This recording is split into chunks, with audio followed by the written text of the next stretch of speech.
going on, everybody? This is Paul Herman, the Prince of Motivation and the host of Zaka Presents My Journey. We're creating this vulnerable and positive platform where you get inspired and motivated from different leaders from our community. Today, our guest is the one and only Mr. Miles Mendes, who is a college basketball player at Masters University. Miles, welcome to the show. How's it going, man? Happy to be here. It's a privilege to be here. Oh, man, it is a privilege. It is an honor on our end, because you are the youngest guest on the show Hmm, that is on. So congratulations. That's to end off 2024. We're gonna end it off right, for right? sure. Breaking some records and creating some Let's history go. over here. Let's go. So before we dive into where you are right now, Yep. obviously we want to find out what's the life like on the court, but also in the school as well too. Could you just give us a little bit of a background on where you're from? Yeah, for sure. So I grew up in Minnesota. My dad is from he was born in New York, born in Brooklyn, Okay, moved to BK. Miami. Yep. So his mom is Haitian. She's from Haiti, and his dad, my grandpa and grandma, they're both from Haiti, and he's got some uh Italian descent as well. But my dad was born in the States, and then once he came to Minnesota for college, eventually he had me, and I grew up here in Minnesota. So So yeah. you say your father's Haitian, Right, right. okay, and your mother is. My mom's white. Okay, all right, gotcha, Yeah. gotcha. Okay, so you speak a little Creole? My dad's trying, he teaches me things from time to time, but yeah, maybe. It's always like that. The parents are like, "Look, this is the language. Get Yeah, to it." And you're like, yeah. "But mom, dad, like, I need help. yeah, that right, that right." Yeah, But they're not gonna give us a textbook. They're just yeah, gonna speak it to us, and we're hopefully gonna understand. When they start yelling at you and something, you just be like, "What?" I yeah. don't, then they try All to the time. paraphrase it, like, "Look, get it together." Oh wow, that's crazy. That's crazy. It's amazing. So, what was your childhood like growing up? Like, Yeah.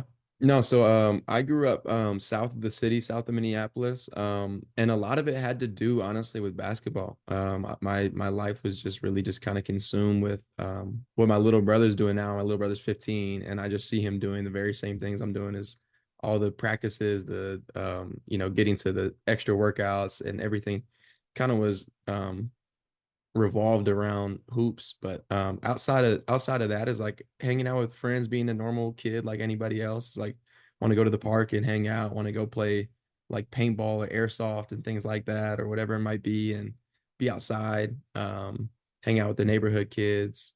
And then just yeah, trying to be with our family as much as possible. My dad's really made a point about family being important and him being around as much as possible. So yeah. mm. Now, was your childhood dream being a baller? Yeah, yeah. It was always I'm gonna Okay. be in the NBA ever since I remember writing this thing in like fifth grade or something like that. And I just read it recently actually, and it was like the worst handwriting ever. And it was like, I'm gonna be in the NBA one day and I'm gonna play for the Miami Heat or something like that. So Okay.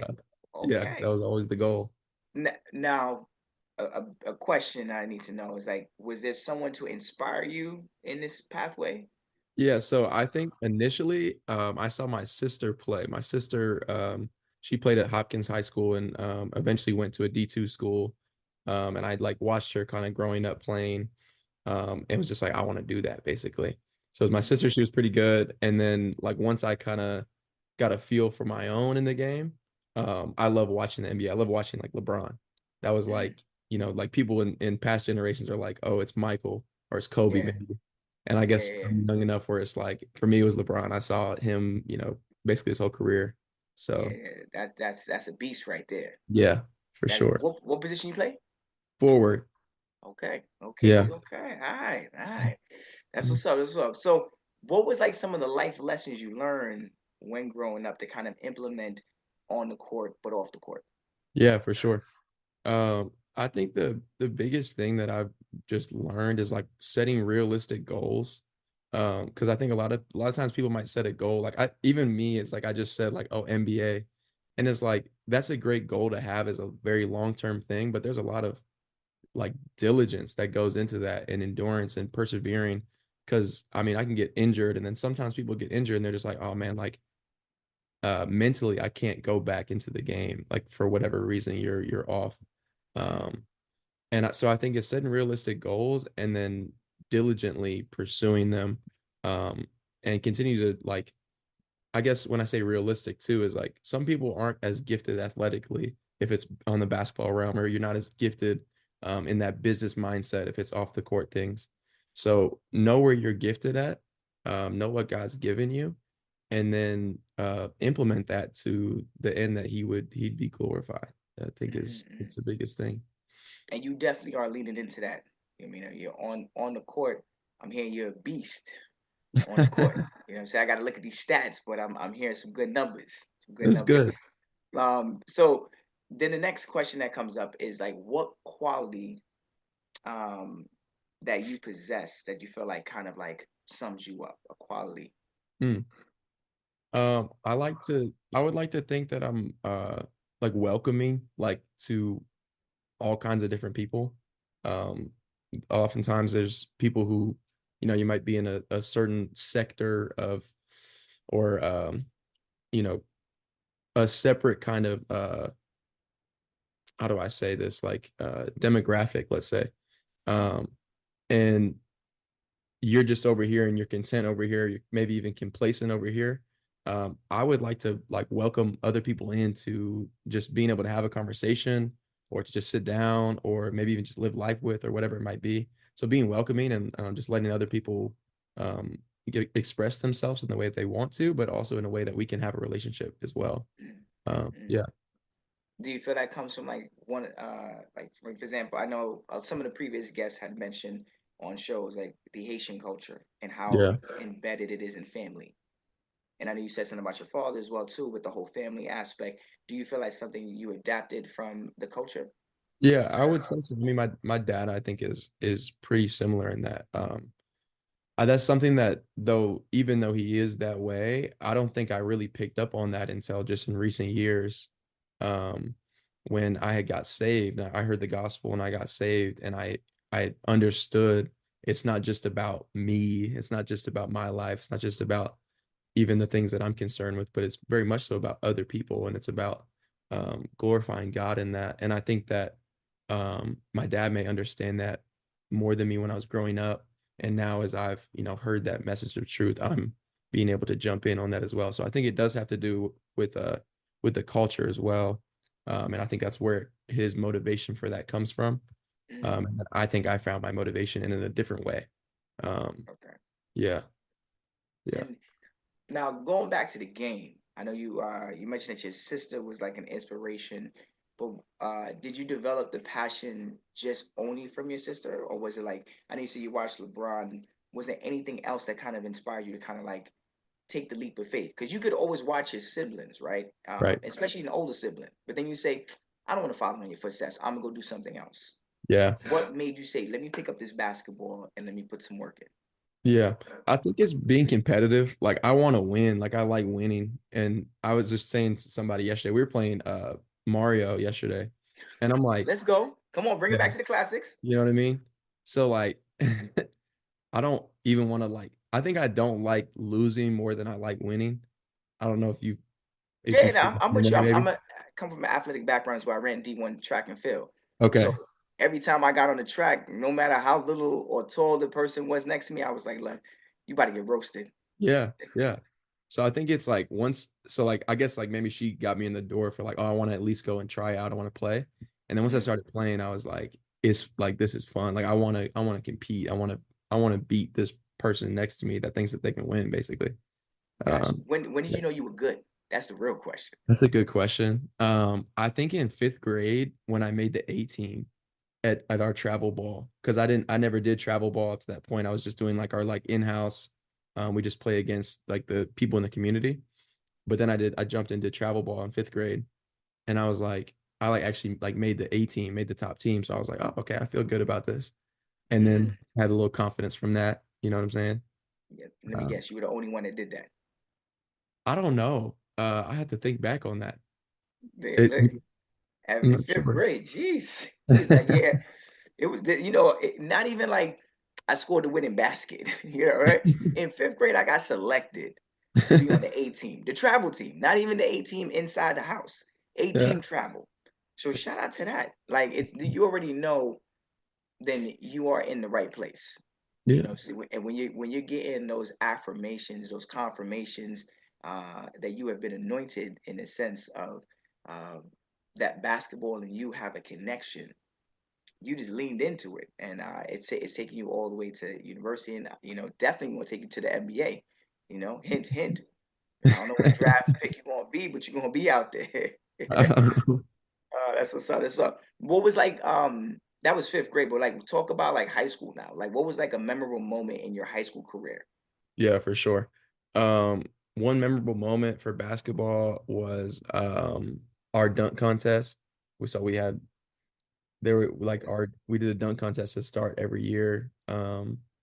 And the play basically was one of my teammates. So we had a track that was around the gym, and like the gym was down here, and Yep. the track's up there. So I had him run upstairs with the ball, and this was like after we had did. Matter of fact, no, this is my only dunk I did. And he threw it from the top of the track, and it bounced like right underneath the hoop. And honestly, because of that pass, it made the dunk so much cooler because I was just gonna like regularly dunk it, but it was kind of a bad pass and it ended up like way behind me. So I needed to, Oh, so you yammed it. You just came from yeah. the let's So, go. yeah, it was kind of cool. That's So you got some definitely hops. something like that. That's probably, yeah. It's maybe an area where I'm gifted at is that. So Okay, yeah, okay, that yeah, was fun. okay. It was The fun. whole gym must have went into an uproar. Yeah, yeah, kind of crazy.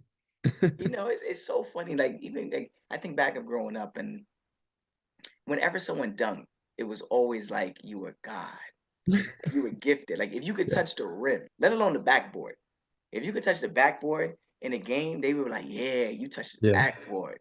Like, lit. they would say you would clap on somebody. That was the Yeah, thing. You just get, boom, hit the backboard, and you was like, "Okay, I'm good." Then you start to touch the rim, and I remember when I was playing ball at one point in high school. Like, I had some hops, and I would, even after every time someone shot, I would just jump. Just yeah, I would be running from a distance just to run to the rim and pretend I was going to throw it back. Like, the coach would be like, "Paul, there was no need for that. There was no need for that. You were supposed to stay on the perimeter. They were going to throw yeah, it." Oh, yeah. But I'm like running to the rim. So I get you on that. That yeah, shot to for that. sure. But we're now into the college world now, right? Yeah, I know obviously basketball is a passion, is your passion, and you're definitely connected to it, and you've been doing a lot of work with that. But what about the major? Like, what are we majoring in college? Because I know we have to yeah. kind of like So double dip a little bit. yeah, for sure. So this is actually my let me think. This is my third school that I've been to. Um, so originally I was business management at Troy University in Alabama. Um, and then I went to a JUCO for a year and I got my 2 year degree. And then from there, so while I was at Troy, was I would kind of refer to this earlier, but that's when I heard the gospel. That's when I got saved.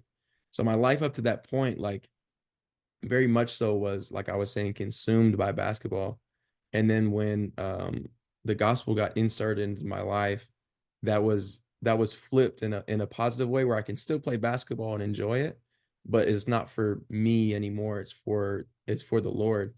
And then in that transition time, now when I'm at the Master's University, I started actually studying Bible there.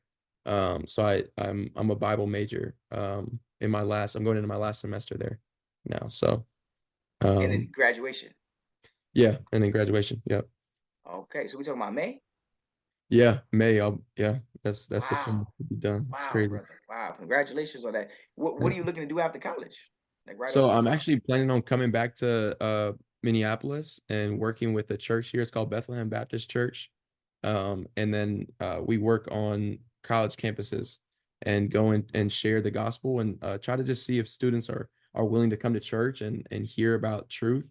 And then it's being intentional in relationships too. It's a long process sometimes to just cultivate relation with somebody, have them, kind of just trust you and open up to you, Mhm. and then ultimately to the end that they would hear not just something that's going to help them for the next 20 to 50, however many years that they might be in the business world, or whatever their field is, but it's eternally, it's after that.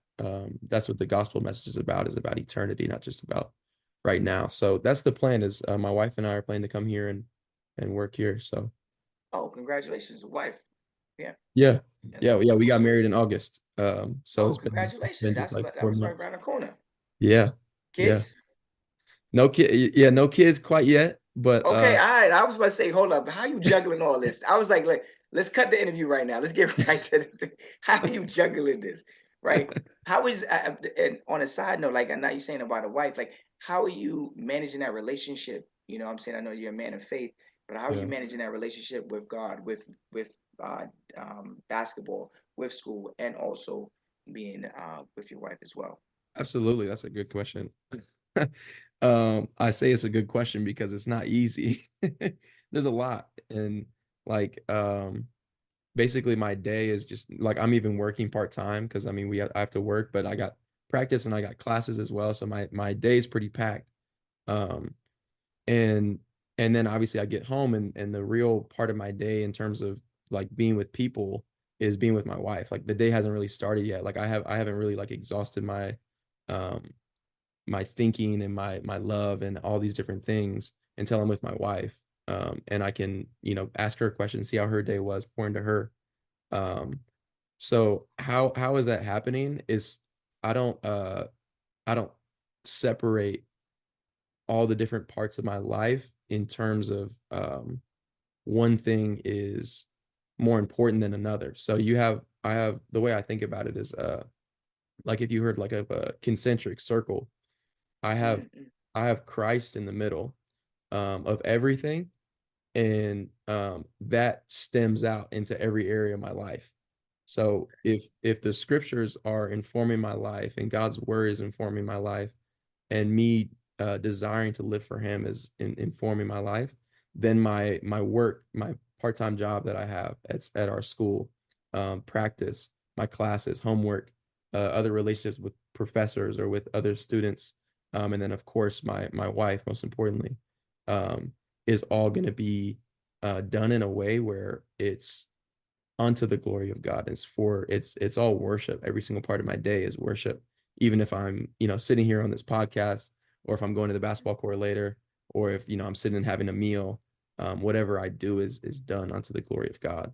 Uh, Mm, yeah, You better preach today right now.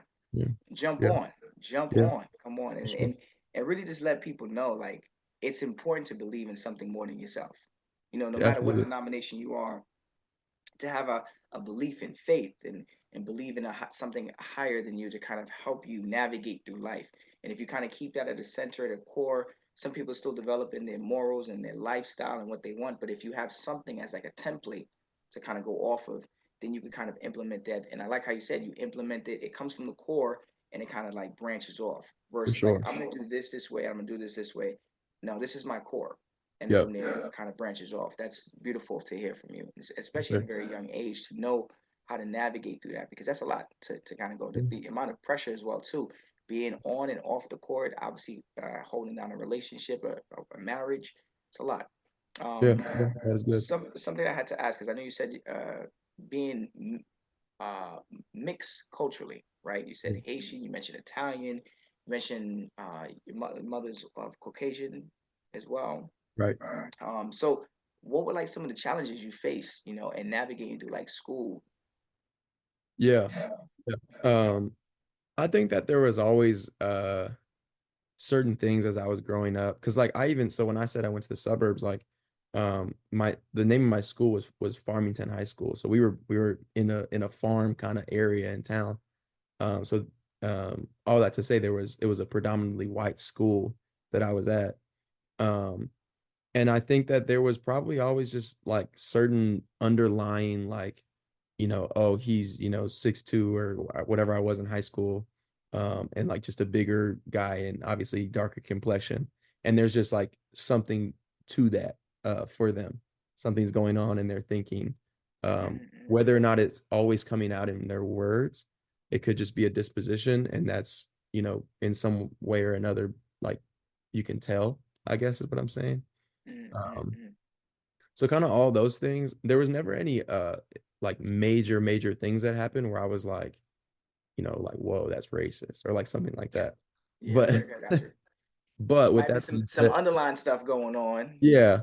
Yeah, and there was always that with people. And it from time to time it was even like my teammates, like people who like, we hang out all the time, and it's like making jokes about race or making jokes about black people or whatever it is. Um so I think like I never really got let that like get to me. Like it was never like I'm mad at you for that or I'm angry at you for that. But it was I almost just tried to brush it off because I wanted to be friends with them more than I Mm, wanted them mm. to um even it's weird even for them to treat me in a certain way. Like I'm willing to like let that go.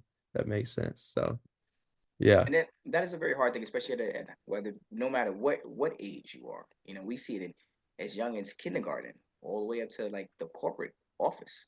You Yeah. know, just trying to be able to be like, I need to fit in, but then still being your authentic self. But if you're Yep. your authentic self, are you appreciated? Because the norm doesn't accept it. It's just a lot of navigation that we have to go through. And it's sad, but obviously people find their way. Good professors, mentors, coaches, Yep. those people kind of help you in those situations. Obviously, good parenting as well. Absolutely.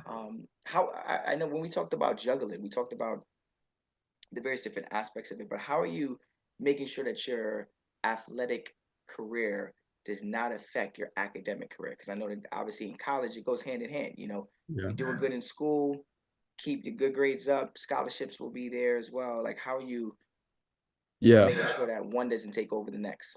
Totally. I think the biggest thing is I'm doing something that I enjoy doing. Mm, Um, I'm my major is something that I enjoy doing. So it's not a burden to do my schoolwork.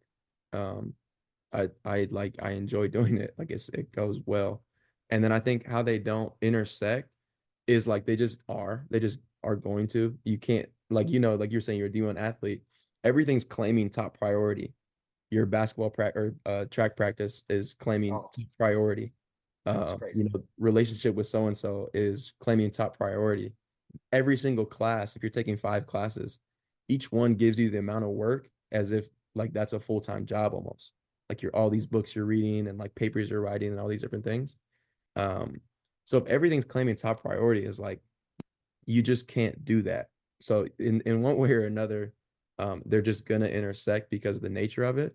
But how can I do something that I'm enjoying? So picking a major that I enjoy, Yeah. and then as I'm or a job that I'm enjoying, that's a great counsel that I've gotten is like if you're gonna work a job, like do something that you're gonna enjoy doing.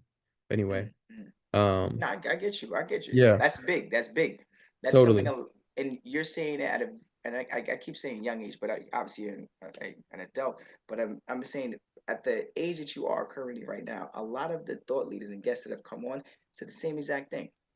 You know what I'm saying? They're like, look, you need to find something that you truly love because yeah, then it makes a big difference in the way you project, the way you show up. Once you're in that gray area, it's like you're just like, okay, whatever, I'll just go through life. But right, when you find the things and you found basketball and you also found a major that really works hand in hand with you. yeah, Some individuals that in their athletic background, I know some of my closest colleagues and friends that were on a track team with me, they would just pick a major just to pick one, right, right? And they hated going to class. They hated doing the work. When it came to tests, they were like panicking. But yep, in my end, I picked business.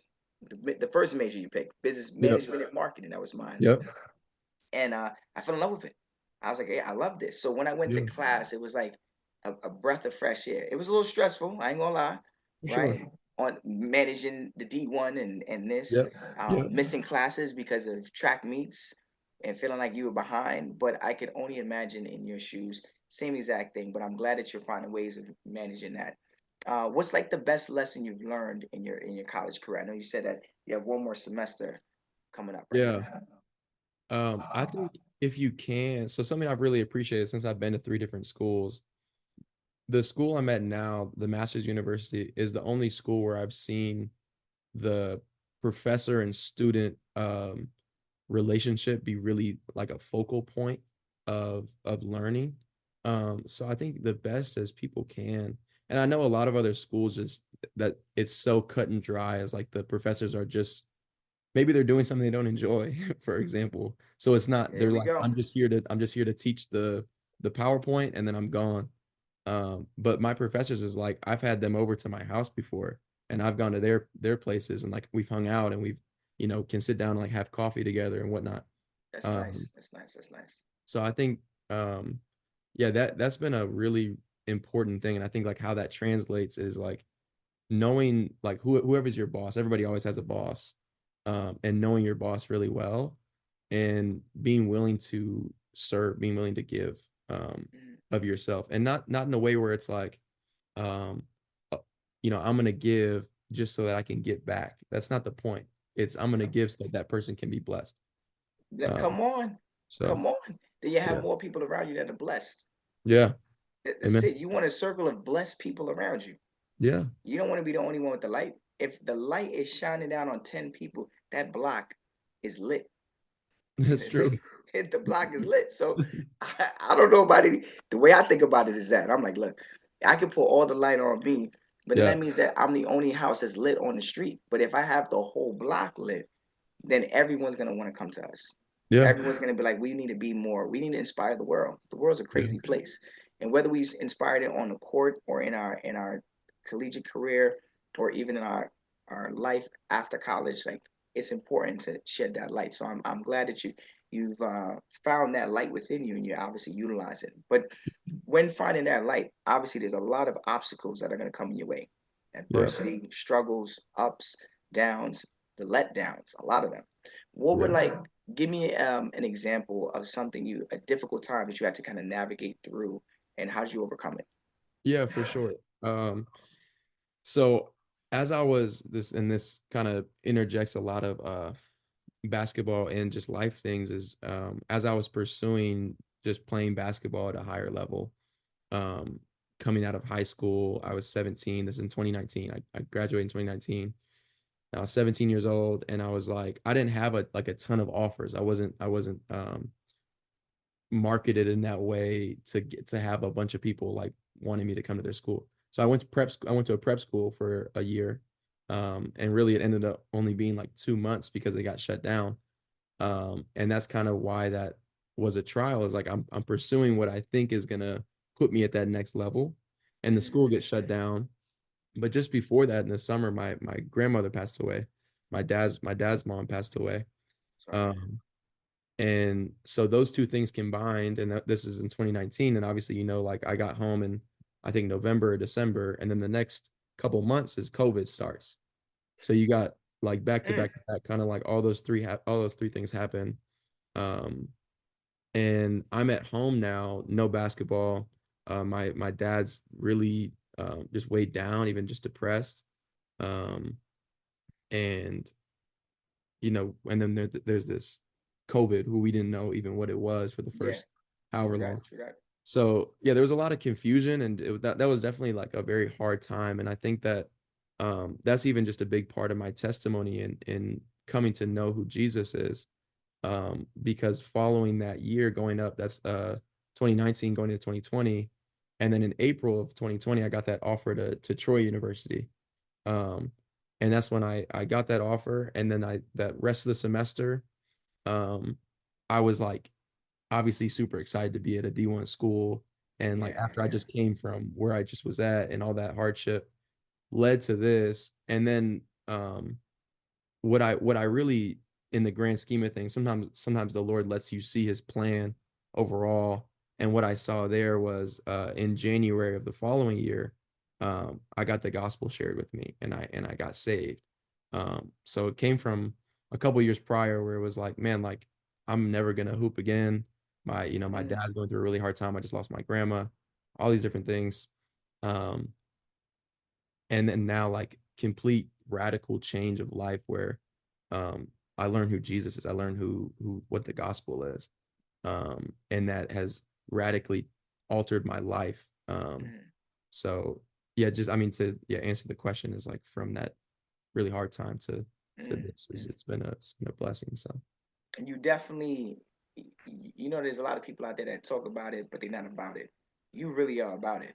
Like it's everything that's coming out from you right now. It's all centered around that. So I greatly, greatly admire the fact that someone like yourself finding something that really holds you together, because The world, like I said, is a crazy place. But if you Yeah. have something to hold you together during those hardships, you could stay the course.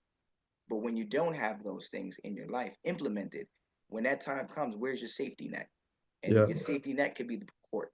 The safety net could be your wife, your significant other.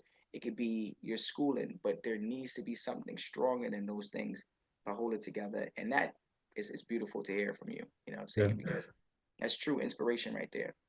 For sure. That's Um, good. with graduation, like, what are you excited for? Like, I know 2020, 2025. I'm sorry, Yeah. 2025, spring of 2025, May. Like, talk to me. What's this graduation looking like? We hopping Yeah. on a boat or something, a yacht? We got a we got a It's we got coming. a party coming up. It's coming up soon. It's coming up soon. I think so I think my wife's parents are wanting to take us out on a vacation. They haven't told us what it is yet. I don't know if it's going to be like a cruise or if we're going to go, you See, know, look at that. I done said San a Diego boat. or Look what something like happened. that. You did say boat. I know. Manifest. Yeah, right. Um so I'm not sure. I'm not sure what their plan is, but I know that that's going to happen. And then what's also like at the same time is like um the overlap of, I got married obviously before I finished college, and that's maybe not the normal route or whatever you want to call it. Um, but those, that those two places in my life, I should say, overlapped. So Okay. now I'm just excited to enjoy marriage without being in school. Um, Mm, and I think that will just help us to flourish and um yeah, just in so many different ways. And then obviously just moving, like I was mentioning, we're planning on moving. So yeah, there's a lot of things to look forward to after graduation for sure. loving it, loving it, loving it, loving it, loving it. Um, Miles, I want to say one of my last questions to you right now. I think So this is a very big one. I know they ask all the star athletes this question, and I need to ask you, right? What is your best advice that you could give to a high school student, high school athlete, yeah. right, who's looking to attend college next year? Yeah, that's good. That's good. So my little brother's 15 years old. He's a freshman, so he's not a senior like you're saying. But the message is the same.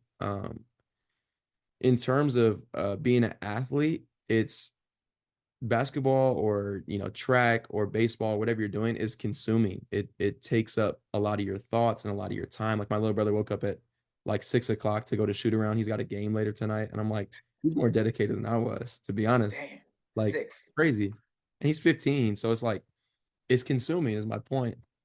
But I just shared this with him last night, and it's the same message is if, and this is what I've been, hopefully just the thread that's been consistent throughout the interview is, if the word of God is not informing our lives, and if I don't know who Jesus Christ is, then regardless of if I'm at Duke University, if I'm at the Masters University, or anything in between, or whatever it might be, I'm going to be lost if I don't have that. So you can work as hard as you possibly can and be extremely diligent and be the best shooter in the gym, be the most athletic dude in the gym, be the best defender in the gym, whatever it is. But in the end of the day, like I'm seeing right now, like basketball is about to be over in 3 months for me. It's been my entire life. It's about to be done in 3 months. So what's gonna keep me, like you were saying before, is what's gonna keep me, whether you call it a safety net, the hope, is ultimately is who Jesus is, it's eternal life. Mm, And that's the message I would give to the kids. I mean, people want to work hard anyway. People want to be good anyway. You know that it takes yeah, yeah, yeah, it's yeah, hard yeah. work to be good at sports for sure, and to be good at anything. Yeah, But true that. um, The amount of yeah, hours you got to invest, absolutely. Yeah, it is a lot. It is a lot. But I mean, if you find the right sport for you, then putting in those hours don't really feel the same. That's why they say you find a job that you like, you don't feel yeah, like you're working at all. So if you find a sport that you love, then it's like, put me on the track any day of the week. I go run. that's right. I wouldn't even think about it. Coach, my coach from college could come up to me now and say, "Hey, look, Paul, I need you to run 400s under 65." I'm like, Coach, I don't know about that now, but I think I got you. Yeah, I won't say no. It's like something right, there, right? right. Miles, man, thank you so much for just being present and sharing a lot of this information. I mean, it's an honor and more importantly, very inspirational to know that utilizing family, I know it's a big center for you. Having faith is a big center for you, and having something that really ignites you in your fire, basketball. You know what I'm saying? Is has these three things combined together have made you who you are today. And to hear the story and to hear about your journey, I'm looking forward to turning on that TV, you know, relatively soon, hint, hint, and watching these draft picks come up. And I see your name. So, Mr. Miles, thank you so much for just being present, and thank you so much for just sharing your journey with us. For sure, man. It's been a privilege. I appreciate you, Paul. Yes, yes. And I want to let the listeners know, if you want to hear more inspirational stories like Miles, please check us out on ZakaConnect.com. Follow us on our social at Zaka Connect and follow us on our feed, Zaka, wherever you listen to your podcasts.